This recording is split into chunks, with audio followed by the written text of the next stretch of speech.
सोने के सेब और बहादुर राजकुमार। बहुत समय पहले की बात है। एक हरे भरे राज्य में एक बूढ़ा राजा राज करता था। राजा का एक जादुई बगीचा था जिसके बीचों बीच एक अद्भुत पेड़ खड़ा था। यह कोई साधारण पेड़ नहीं था। इस पर सोने के सेब उगते थे। हर रात जब राजा सोता था तो उन कीमती फलों में से एक सेब रहस्यमय ढंग से गायब हो जाता था। राजा बहुत परेशान था। उसने अपने तीनों राजकुमारों को बुलाया। जो कोई भी मेरे सोने के सेब की चोरी पकड़ेगा, राजा ने घोषणा की, उसे मैं अपना आधा राज्य और अपना मुकुट दूंगा। सबसे बड़े राजकुमार ने पहली रात पहरा दिया। उसने बड़े जोश के साथ चौकीदारी शुरू की, लेकिन आधी रात तक वह थक गया और उसकी आंख लग गई। सुबह हुई तो एक और सेब गायब था।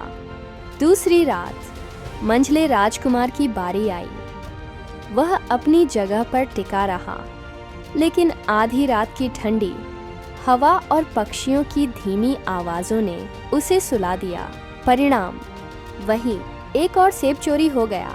अब बारी थी सबसे छोटे और सबसे बहादुर राजकुमार विक्रम की। विक्रम ने अपने बिस्तर पर एक आरामदायक गद्दा लगाने के बजाय बगीचे में जमीन पर कंटीली झाड़ियां बिछा दीं। उसने सोचा, जब भी मेरी आंख बंद होगी, यह चुभन मुझे जगा देगी। जैसे ही आधी रात हुई, विक्रम ने एक हल्की फड़फड़ाहट की आवाज़ सुनी। उसने आंखें खोली और देखा कि एक विशाल गोल्डन पंखों वाला पक्षी, जिसकी आंखें चमकते रूबी जैसी थीं, पेड़ की ओर उड़ रहा था। पक्षी ने अपनी नुकीली चोंच खोली और एक सेब को तोड़ने ही वाला था कि विक्रम ने अपनी तीर कमान उठाई और तेजी से निशाना लगाया। तीर पक्षी के पंख को छूता हुआ निकल गया। पक्षी दर्द से चिल्लाया और जल्दी से उड़ गया, लेकिन जल्दबाजी में उसका सोने का पंख टूटकर जमीन पर गिर गया। अगली सुबह विक्रम ने राजा को वह चमकीला पंख दिखाया। राजा यह देखकर बहुत खुश हुआ और समझ गया कि चोर कौन था। यह अग्नि पक्षी फायरबर्ड का पंख है। राजा ने कहा, वह एक पौराणिक जीव है। मैं अब सोने के सेबों के बारे में चिंता नहीं करता। मैं तुम्हें इस बहादुर कार्य के लिए पुरस्कृत करता हूँ।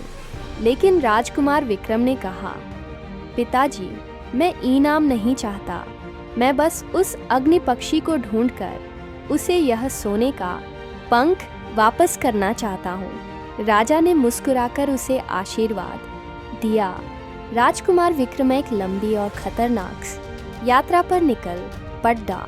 उसने ऊंचे पहाड़ों को पार किया, गहरे जंगलों में कदम रखा और अंत में एक विशाल चट्टान के ऊपर अग्नि पक्षी के घोंसले को ढूंढ निकाला। वहां पहुंचकर उसने देखा कि पक्षी का पंख घायल है और वह उड़ नहीं सकता। विक्रम को पक्षी पर दया आ गई। उसने धीरे से पक्षी को पुकारा और प्यार से उसका टूटा हुआ पंख, जो उसने संभाल कर रखा था, वापस कर दिया। अग्नि पक्षी ने चमकीली आंखों से विक्रम को देखा। जैसे ही पंख अपनी जगह पर लगा, पक्षी ने एक मीठी धुनों वाली आवाज़ निकाली और अपनी गर्दन झुकाकर विक्रम को धन्यवाद दिया। फिर अग्नि पक्षी ने अपने घोंसले से 3 सोने के सेब उठाए और विक्रम को भेंट किए। तुमने मेरी ईमानदारी और दया से सेवा की है, पक्षी ने मधुर आवाज़ में कहा। ये सेब तुम्हारी निस्वार्थता का उपहार हैं। ये कभी चोरी नहीं होंगे। राजकुमार विक्रम तीनों सोने के सेब लेकर अपने राज्य लौट आया।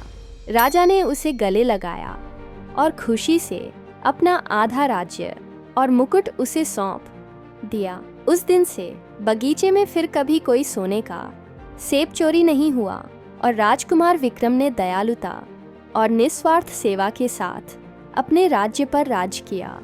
सीख: निस्वार्थता और दया काफिल सोने के सेब से भी अधिक मूल्यवान होता है।